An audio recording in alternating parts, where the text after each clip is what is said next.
We set up our camps in these magnificent areas.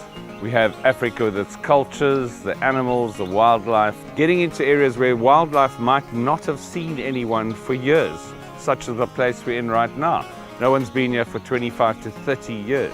And we put together what we call the greatest event of their lives. So we are routing Rovos Rail through Swaziland, across 4 border crossings, just to get people into camp. You have to be able to take the dream from the client and for them to walk away with the feeling that they've really been taken care of. The practical aspects of putting up a big facility that can house anything from 60 to 200 guests. Of course, when they're on the ground for up to 21 days with us, they traditionally would turn around and say, has this been done just for us? I think what Hayward's and their team have created is something iconic. It must be one of the world's greatest safari companies. There's certainly nothing like it in sub-Saharan Africa.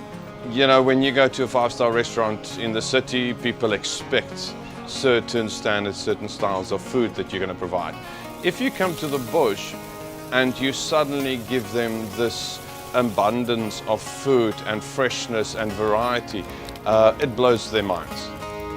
Every dinner, every lunch is themed, so you bring decor, plating, everything per meal.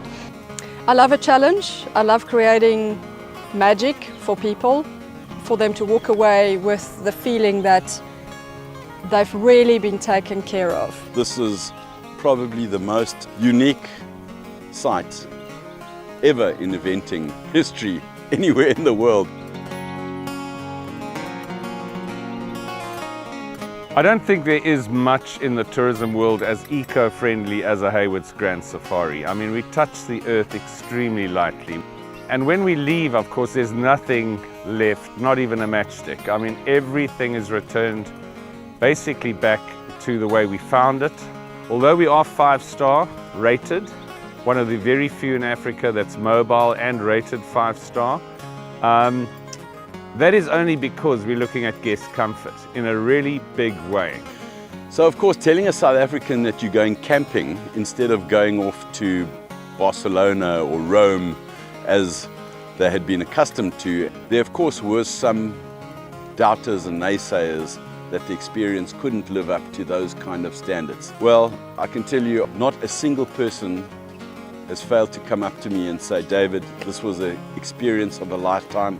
Each job is worked around the client's specific needs, from the menus to the guiding to what is the experience they actually want to achieve. You know, at the end of the day, the safari always has to bring it back to the individual experience. So although it's a grand safari, it's not the whole group doing everything simultaneously at the same time. Obviously there are group activities, but we still bring it back down to a private safari, right down to the butlers in the tents, looking after the guests. And I think our guests have certainly been surprised. They thought they were going camping. They are camping, but this is a level above what any of them ever expected. We want clients that are risk takers and discuss with us their needs for an event that hasn't technically been done before. And we're ready for it. That's exactly what we've done on this safari.